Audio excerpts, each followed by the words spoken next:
Good morning and a warm welcome to your show, Sunny Mornings in Boston. I'm your host, Melissa, and it's Tuesday, March 26th. Coming up on today's show, we'll get into the weather report.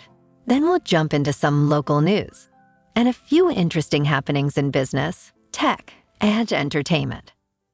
But first, you'll be interested to know, 45 years ago, today in 1979, the Israel-Egypt peace treaty was signed.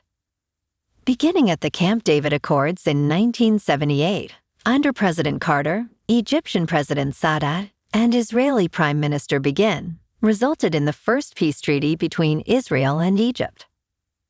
Despite political and negotiation challenges, this landmark agreement marked a high point in the Arab-Israeli peace process during Carter's presidency, with future negotiations encountering significant obstacles.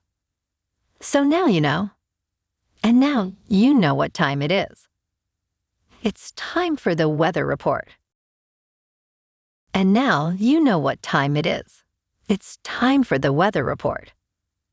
In the Boston area, this morning it's cloudy and feels like 28 degrees with 15-mile-per-hour wind. The sunset will take place at 7:03 and it will rise again tomorrow at 6:34. It looks like we're in for areas of drizzle with a chance of showers and patchy fog afternoon. Otherwise cloudy with a high near 37 and wind of 14 to 17 mile per hour. Chance of precipitation is 40%, with new rain amounts of less than 1/10 of an inch. Tonight, areas of drizzle with a chance of showers and patchy fog. Otherwise cloudy with a low around 37 and wind of 8 to 11 mile per hour. For all you beach runners out there, the first low tide Tuesday will be just after 7 a.m. with a high tide at 1. The nearshore buoy at Cape Cod Bay reads 40 degrees for the water temperature. Looking ahead in the weather, Wednesday morning may start with showers and fog before turning rainier, reaching a high of 57 degrees. Nighttime sees rain likely after 2 a.m., with lows around 47. Thursday will be rainy throughout, hitting a high of 53 and lows dropping to 41 at night. Friday's forecast includes a 50% chance of rain and highs near 49, becoming partly cloudy and breezy at night, with lows around 35. Saturday brightens up to mostly sunny skies and a breezy high of 52 degrees. Bonjour, food enthusiasts. This podcast is brought to you by Versailles Cafe and Pastries in Encinitas.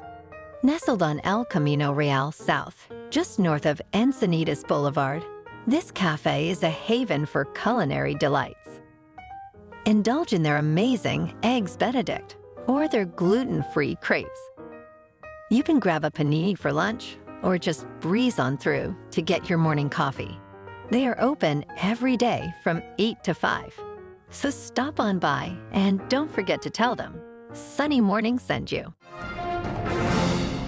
In local news, a dolphin stranded on Cape Cod was successfully released after being treated at the Dolphin Rescue Center, a new short-term rehabilitation facility in Orleans, Massachusetts. The International Fund for Animal Welfare reported that this dolphin was the center's first patient, requiring less than 24 hours of care before its release at Herring Cove in Provincetown. The facility addresses a significant need, given the area sees an average of 70 live dolphin strandings annually. The dolphins suffering from shock, seawater aspiration, and trauma received intensive care and also received a temporary satellite tag for monitoring.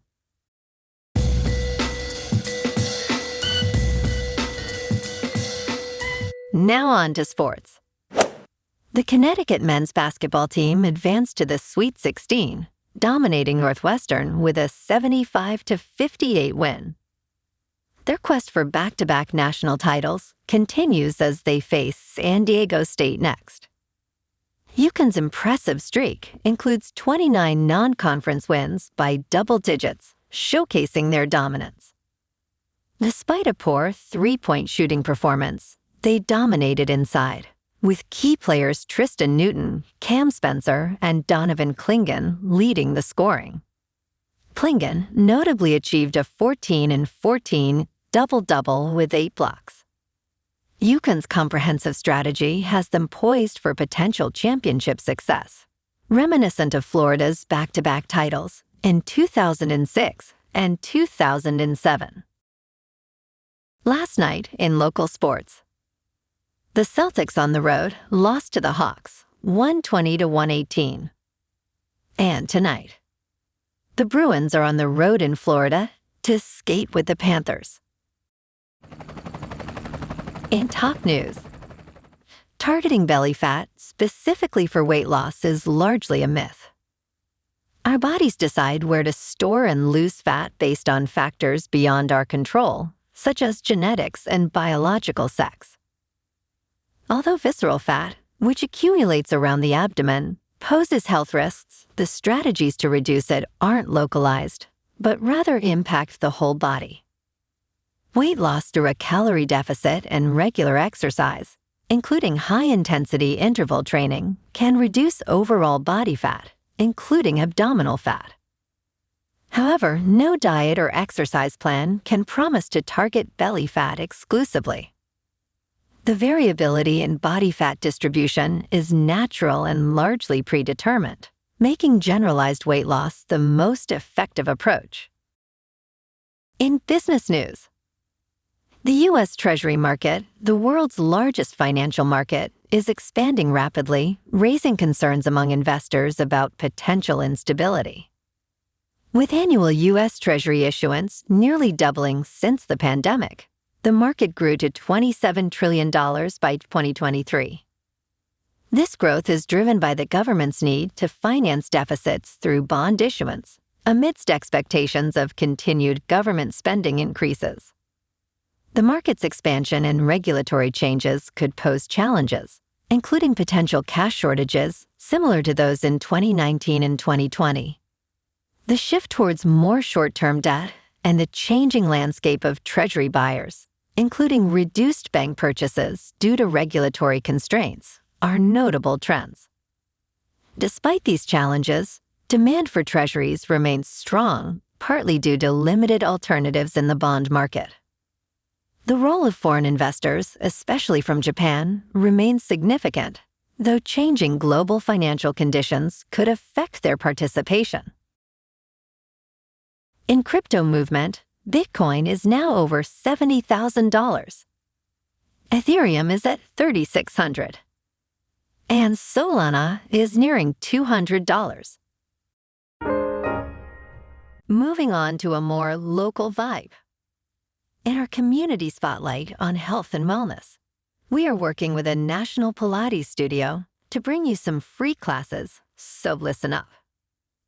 Check out Club Pilates. With several locations in the Boston area, Pilates presents a comprehensive wellness approach, cultivating strength, reducing tension, and elevating mental well-being. Scientific research affirms its benefits. So now you can check out Club Pilates for a free class.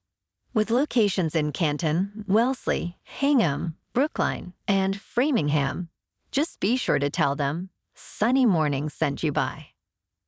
And now, back to the show. Let's talk tech. Nissan has updated its electrification strategy, aiming to electrify 16 out of 30 vehicles by 2026, signaling a shift towards more sustainable transportation. While specifics on the all-electric versus hybrid mix remain unclear, the U.S. market can expect 7 new models, including e-Power and plug-in hybrids. This move marks a progression from Nissan's 2021 promise, though comparisons are challenging without detailed vehicle classifications. Additionally, Nissan anticipates 60% of its global portfolio to be electrified by 2030, increasing the total to 34 vehicles. Amidst these plans, Nissan seems to be recalibrating its ambitions regarding all solid-state battery technology. now targeting a broader range of battery innovations by 2028. And in entertainment news, the girl with the dragon tattoo is rebooting with a TV series at Amazon and GM Studios and is making progress, with showrunner Vina Sud expressing her enthusiasm for adapting Stieg Larsson's iconic novels for television. The series aims to introduce a new incarnation of Lisbeth Salander, showcasing a woman who defies societal norms. While details remain sparse, this standalone story promises to bring a fresh perspective to the celebrated Millennium Trilogy, which has already inspired multiple film adaptations. Well, alrighty folks, it's time for the quote of the day. And today, our quote comes from Jimmy Carter. The 39th President of the United States said, "It is good to realize that if love and peace can prevail on Earth, and if we can teach our children to honor nature's gifts, the joys and beauties of the outdoors will be here forever." And that's a wrap for this morning. Remember to stay tuned tomorrow for more news and updates. Have an amazing day, my good friends. Okay.